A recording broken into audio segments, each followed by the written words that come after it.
Hello students, welcome to this session on literary terms. Today we'll talk about a modern form of verse, that is free verse.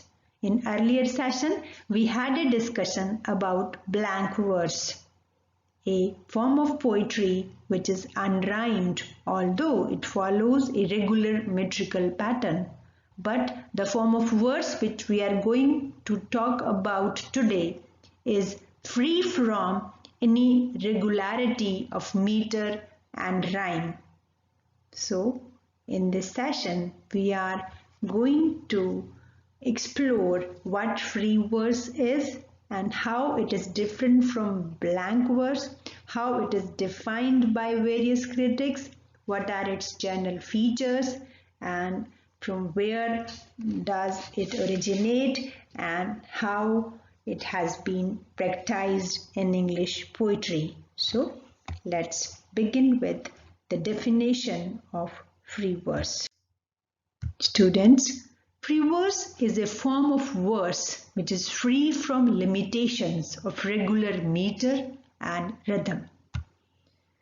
It's an open form of verse with no predetermined structure and prescribed length of lines, no rhyme scheme, no consistent metrical pattern, no specific rules for line breaks or stanza divisions. Means there is no set of rules for the metrical patterns or stanzaic structures.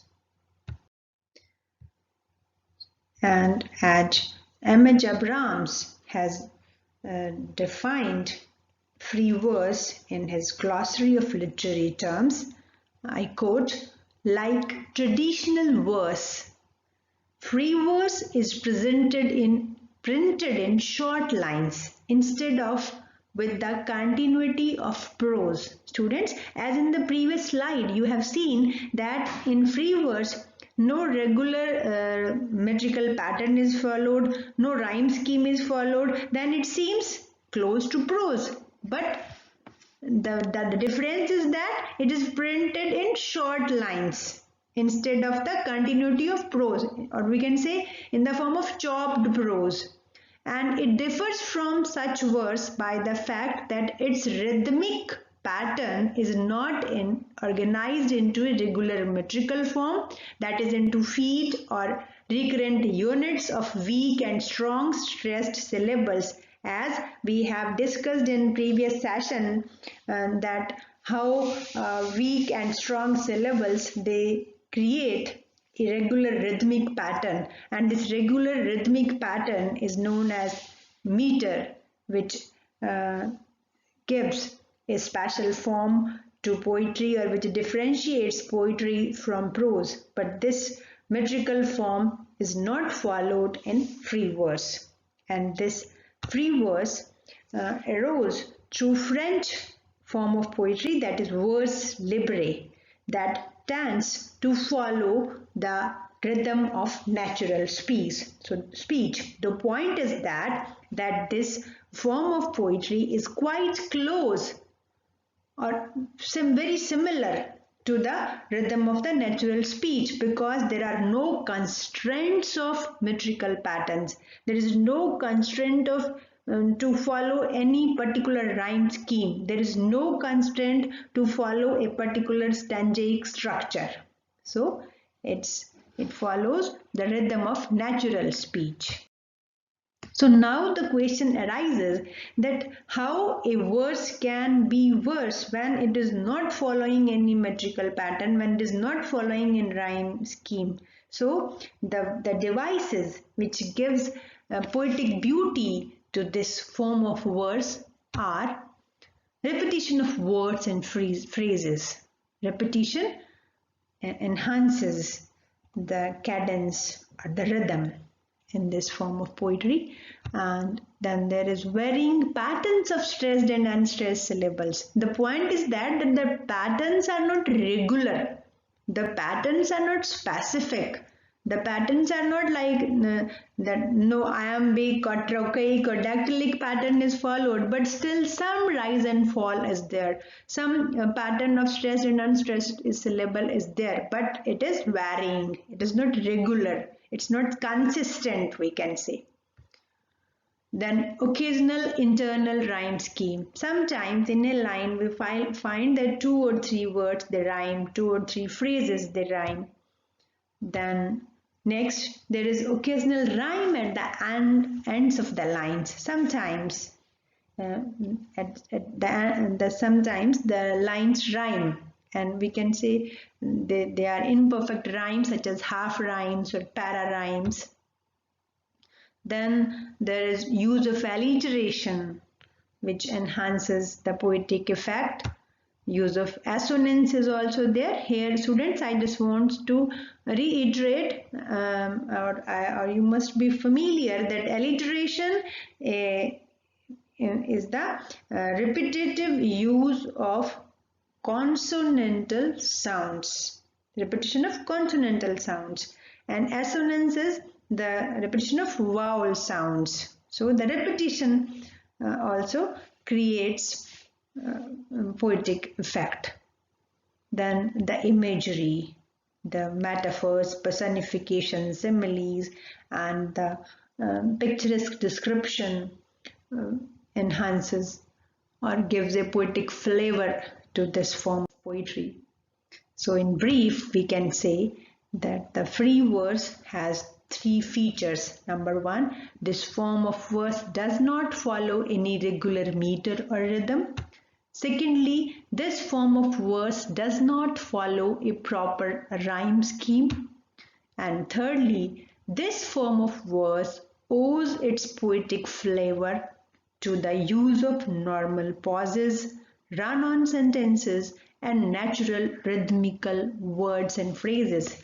Students, there is one poem in your syllabus, The Love Song of J. Alfred Prufrock by T.S. Eliot, and all these devices are used in that very free verse poem. So when we will do that very poem in the coming sessions, then we will discuss in detail that how the pauses and run-on sentences and the repetition adds poetic flavor to the free verse poems.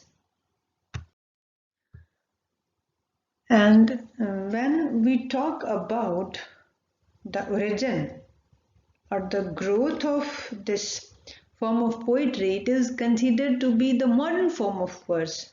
But when we go back to the origin of English poetry, we find that an approximation to this modern form of verse occurs in the King James translation of Bible, in the Song of Solomon especially. Then later on in 19th century, poets like William Blake, Matthew Arnold, and many other poets in England and America experimented with irregular metrical patterns in their poems. And in 1855, it was Walt Whitman who wrote his Leaves of Grass by using verse lines of varying length, creating rhythmic effects without any recurrent metric feet, but on cadenced units, on repetition, balance, variation of words, phrases, clauses, and lines. Means he wrote his poem collection in free verse only, and Walt Whitman is also known as father of free verse. Later on, it has been employed by Maria Ryle, Jules Lafrose, Allen Ginsberg, T.S. Eliot, Ezra Pound, William Carlos Williams, and numberless contemporary poets. And now, as I have made it clear to you in the previous slide, that T.S. Eliot's the poem The Love Song of J. Alfred Prufrock, which is prescribed for your syllabus, is a famous free verse poem in which many lines end in rhyme, but those rhymes don't follow any particular pattern or rhyme scheme, and the poem follows no particular meter. Students, Now we'll have a free verse poem. The title of the poem is Come Slowly Eden. This poem is composed by Emily Dickinson. Emily Dickinson is a famous American poetess. And now let's see what she writes and how she writes in this poem. Come slowly, Eden, lips unused to thee, bashful, sip thy jasmines as the fainting bee, reaching late his flower, round her chamber hums, counts his nectars, lights, and is lost in balms. So students, look carefully in this poem. There is no consistent regular rhyme scheme is visible.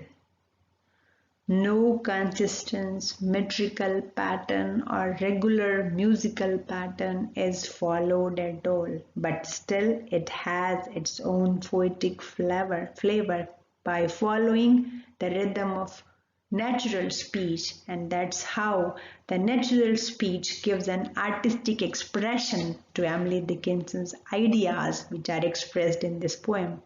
So the point is that the free verse is a it is a form of verse which is very close to natural rhythm. I would like to say that it is closer to natural rhythm of speech in comparison to blank verse, because in blank verse the lines are unrhymed, but still they are generally based on iambic pentameter, means they follow a consistent metrical pattern. But in free verse, no consistency in terms of metrical pattern is needed, no regular rhyme scheme is needed, but still it has its poetic beauty on the basis of the repetition of words and phrases, use of alliteration and assonance, and some internal rhyme scheme, and the beautiful picturesque expressions or imagery. So this is how this modern form of verse is just gives freedom to the poet to move with his expressions the way he or she likes. Thank you.